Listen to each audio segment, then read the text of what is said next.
Bom dia, pessoal. Tudo bem com vocês? Espero que vocês estejam todos bem. Bem, na nossa primeira aula, nós falamos a respeito da definição de desigualdade social e também das principais características e consequências causadas pela desigualdade social. Vimos que existe muita desigualdade social no Brasil, mas que ele não é o único país onde essa distinção acontece. Nós vimos também que muitos países da África são assolados pela desigualdade social. Hoje, nós teremos a oportunidade de considerar um país em que a desigualdade social também é muito recorrente, que é a Nigéria. Por favor, abram o livro de vocês na página 6 da unidade 2 e nós vamos considerar aqui um relato oral feito por uma escritora nigeriana chamada Chimamanda Ngozi Adichie. O título do texto é Os Perigos de uma História Única. Queira, por favor, dar atenção à leitura dessa história.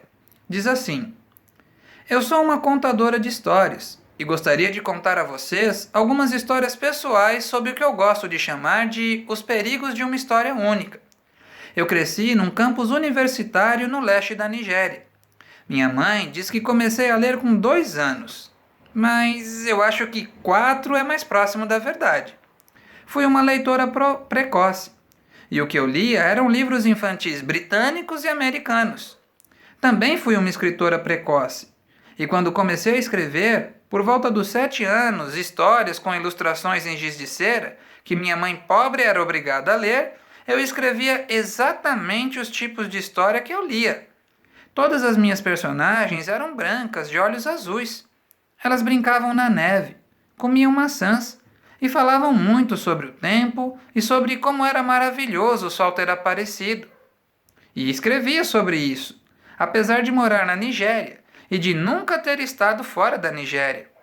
Nós não tínhamos neve, nós comíamos manga, e nós nunca falávamos sobre as condições climáticas, porque não era necessário. A meu ver, o que isso demonstra é como nós, impressionáveis e vulneráveis, somos diante de uma história, principalmente quando somos crianças, porque tudo o que eu havia lido eram livros nos quais as personagens eram estrangeiras, e convenci-me de que os livros, por sua própria natureza, deveriam ter estrangeiros, e tinham que ser sobre essas coisas com as quais eu não podia me identificar. As coisas mudaram quando eu descobri os livros africanos.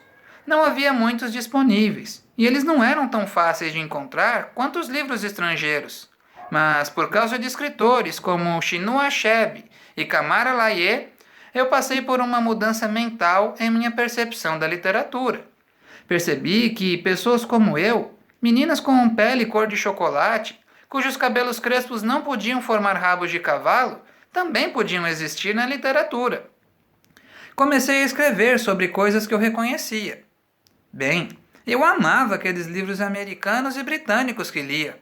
Eles mexiam com a minha imaginação, me abriam novos mundos, mas a consequência inesperada foi que eu não sabia que pessoas como eu podiam existir na literatura. Dessa forma, o que a descoberta dos escritores africanos fez por mim foi: salvou-me de ter uma única história sobre o que são os livros. Eu venho de uma família nigeriana convencional, de classe média. Meu pai era professor, minha mãe administradora. Nós tínhamos, como era normal, empregada doméstica, que geralmente vinha das aldeias rurais próximas.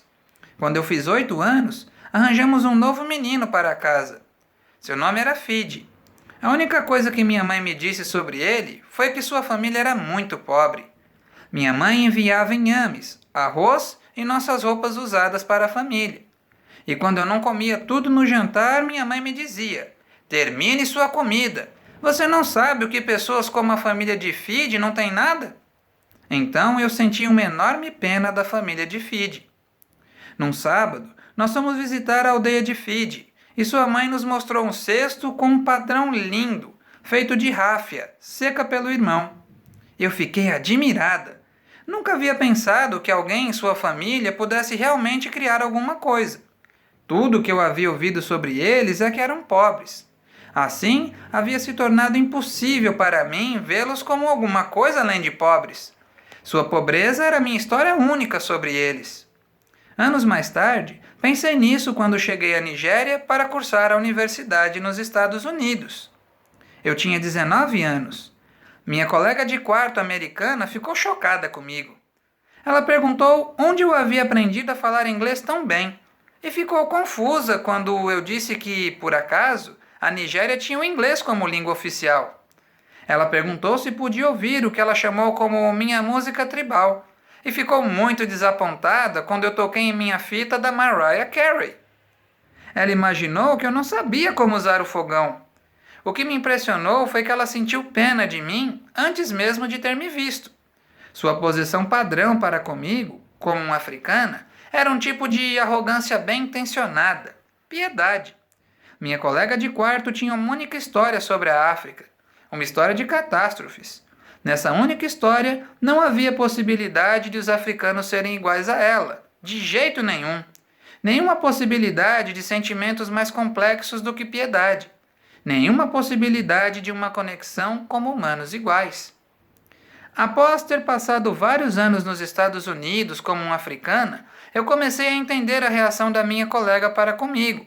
Se eu não tivesse crescido na Nigéria, e se tudo o que eu conhecesse sobre a África viesse das imagens populares, eu também pensaria que a África é um lugar de lindas paisagens, lindos animais e pessoas incompreensíveis, lutando em guerras sem sentido, morrendo de pobreza e de AIDS, incapazes de falar por elas mesmas, esperando serem salvas por um estrangeiro branco e gentil.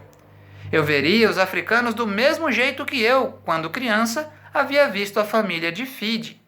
Gente, por aqui nós vamos parar com a leitura. Então eu peço que vocês continuem desse parágrafo até o final e logo mais estará postado na Agenda Edu e no Google Classroom as atividades que serão desenvolvidas com base nesse texto.